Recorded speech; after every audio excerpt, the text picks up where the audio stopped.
आज के इस महामैराथन क्लास में हम बाल विकास एवं शिक्षा शास्त्र CDP के 30 ऐसे रामबाण प्रश्न देखने वाले हैं जो न सिर्फ परीक्षा में बार बार रिपीट होते हैं बल्कि उनके साथ जो हम व्याख्या एक्सप्लेनेशन करेंगे उससे आपके पूरे सिलेबस का कॉन्सेप्ट क्लियर हो जाएगा।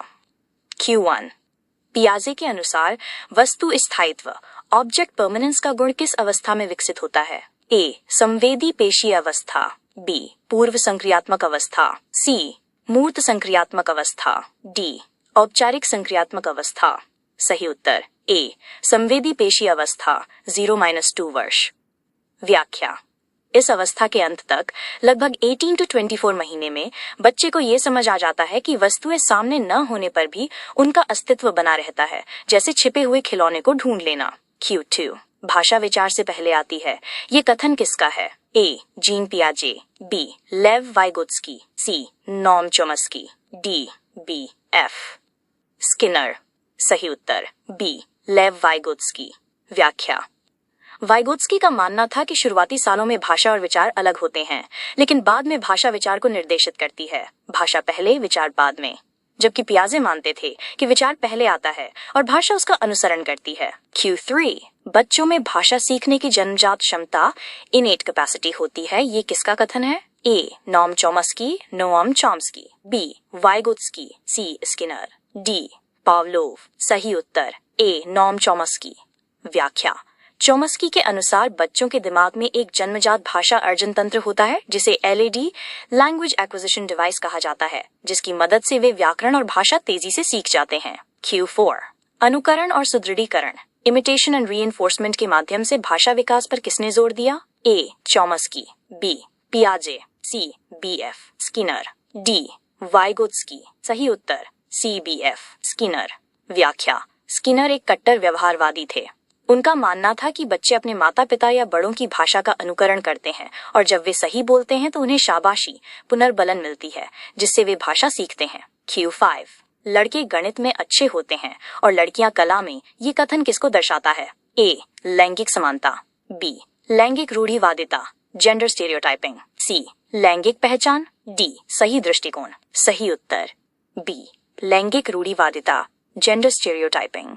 व्याख्या समाज में पहले से चली आ रही निराधार धारणाओं के आधार पर महिला और पुरुष की क्षमताओं को सीमित आंकना ही लैंगिक रूढ़िवादिता या जेंडर बायस कहलाता है। Q6 बुद्धि का द्विकारक सिद्धांत टू फैक्टर थियोरी किसने प्रतिपादित किया था?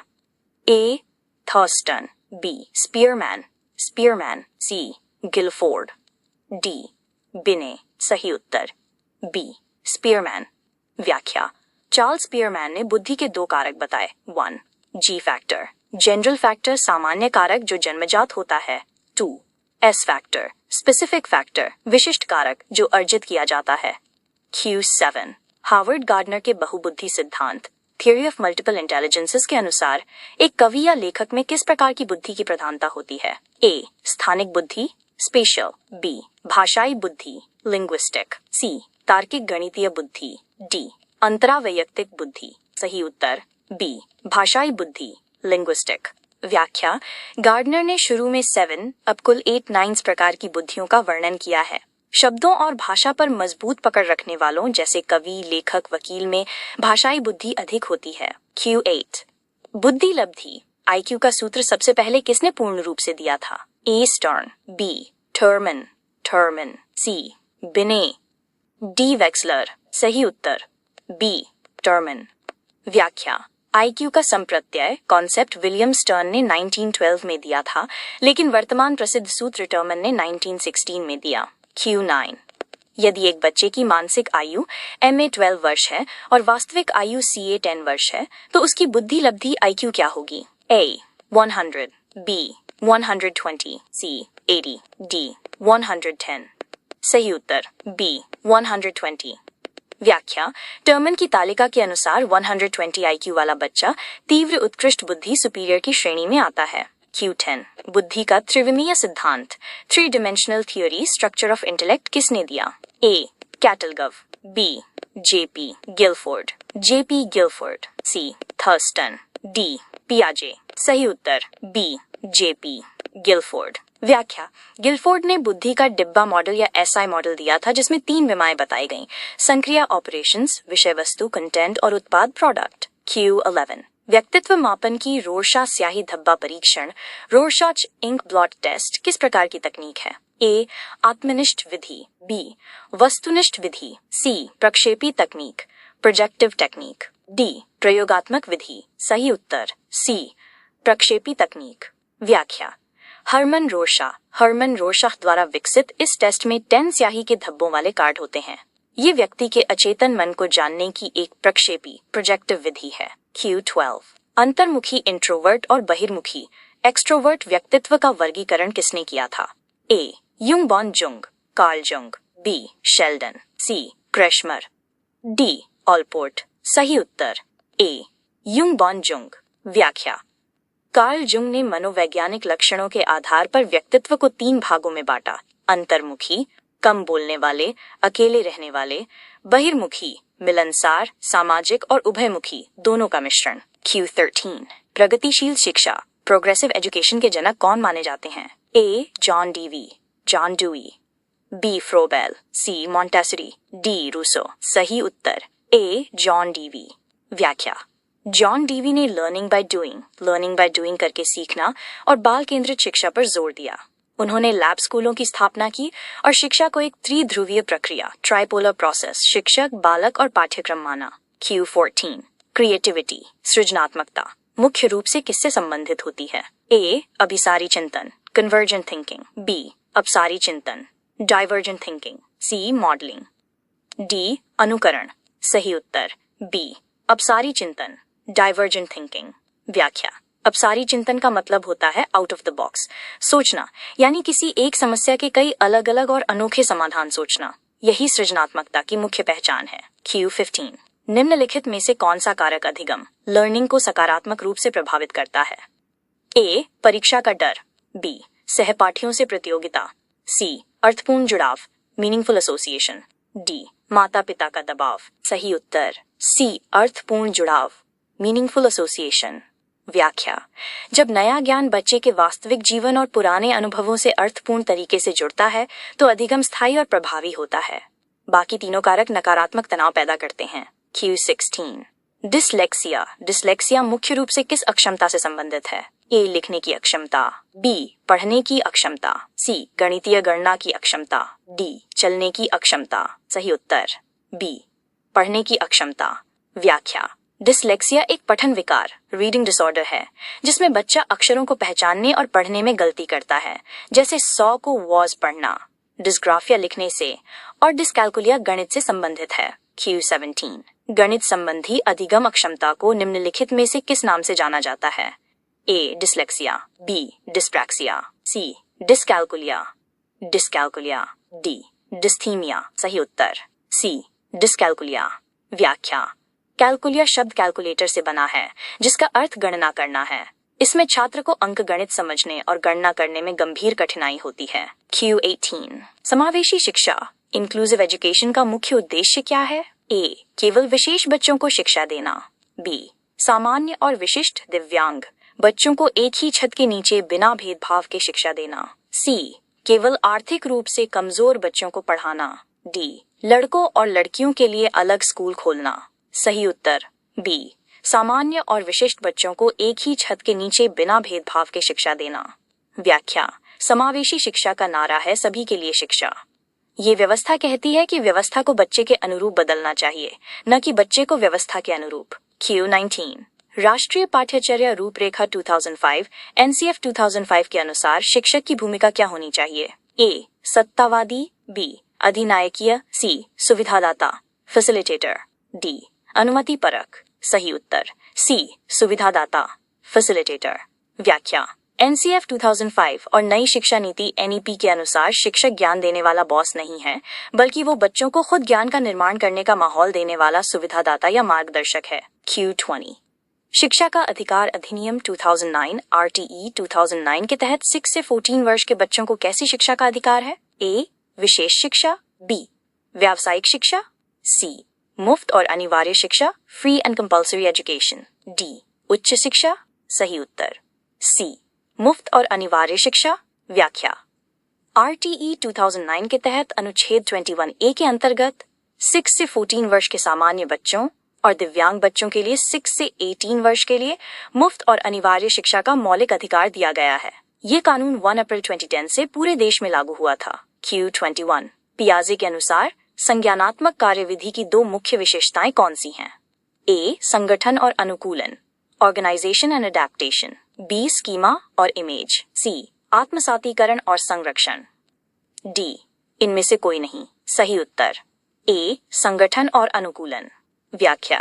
पियाजे के अनुसार मनुष्य सूचनाओं को दिमाग में व्यवस्थित करता है जिसे संगठन कहते हैं और बदलते पर्यावरण के साथ तालमेल बिठाता है जिसे अनुकूलन कहते हैं। Q22 बाल केंद्रित शिक्षा चाइल्ड सेंटर्ड एजुकेशन में शामिल है। A. बच्चों के लिए हस्तपरक गतिविधियां हैंड्स ऑन एक्टिविटीज। B.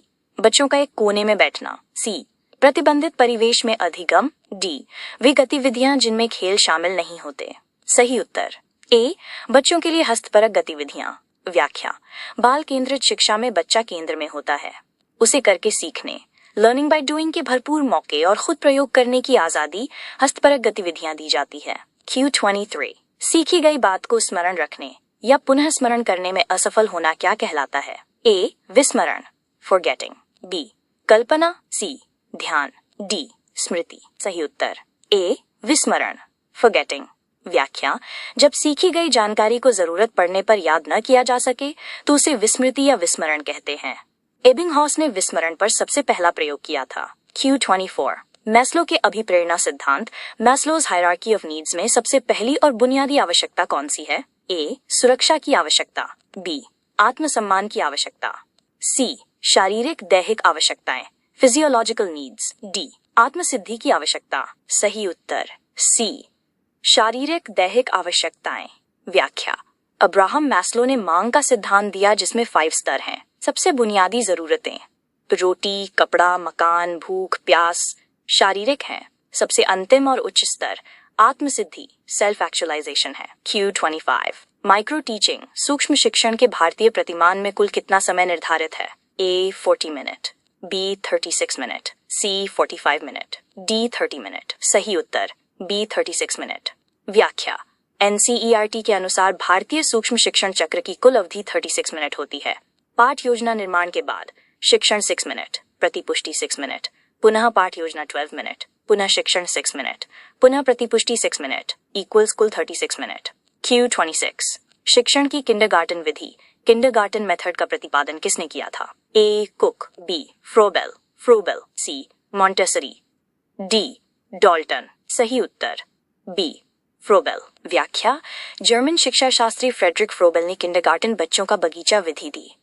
उन्होंने स्कूल को बगीचा, शिक्षक को माली और बच्चों को पौधों के समान माना जो खेल खेल में सीखते हैं। Q27 निम्नलिखित में से कौन सा अधिगम का पठार प्लेटो ऑफ लर्निंग बनने का कारण नहीं है? A. प्रेरणा की सीमा। B. विद्यालय का असहयोग। C. शारीरिक सीमा। D. ज्ञान की सीमा। सही उत्तर B. विद्यालय का असहयोग। व्याख्या। अधिगम का पठार वो स्थिति है जब सीखने की गति रुक जाती है और कोई उन्नति दिखाई नहीं देती। ये थकान, प्रेरणा की कमी या शारीरिक सीमा के कारण होता है। विद्यालय का असहयोग प्रशासनिक कारण हो सकता है, मानसिक या शारीरिक पठार का मुख्य कारण नहीं।